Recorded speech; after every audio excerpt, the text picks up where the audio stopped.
I avui, 4 dècades després, el que feu és essencial pel progrés científic, tecnològic i també industrial del nostre entorn. Sou el centre de referència a l'Estat en micro i nanotecnologies aplicades. El centre de referència de l'Estat. Jo crec que això... Per això també és molt important la vostra mirada.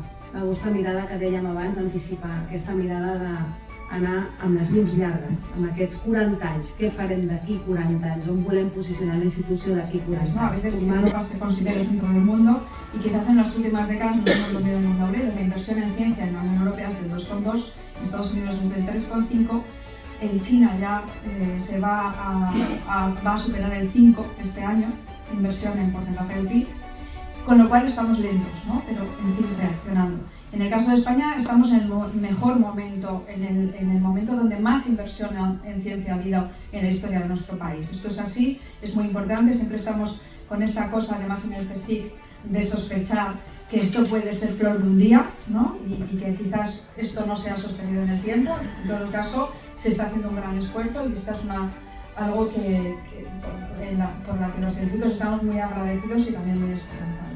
Entonces, otro punto de singularidad que nos distingue es que combinamos como ningún otro actor del actual ecosistema la capacidad de diseño electrónico y la capacidad de fabricación.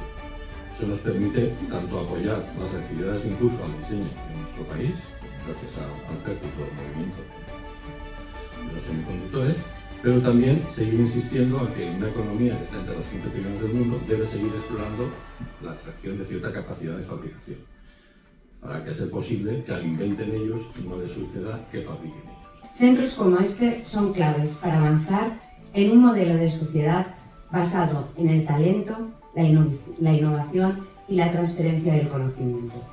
Desde el ámbito municipal, que es el nuestro, creemos firmemente que las ciudades deben ser aliadas, pero aliadas activas de la ciencia. Por ello, seguimos trabajando para fortalecer el ecosistema local de conocimiento, apoyar la colaboración entre administraciones, universidades, centros de investigación y tejido productivo y convertir la innovación en una oportunidad sobre todo real para la ciudadanía.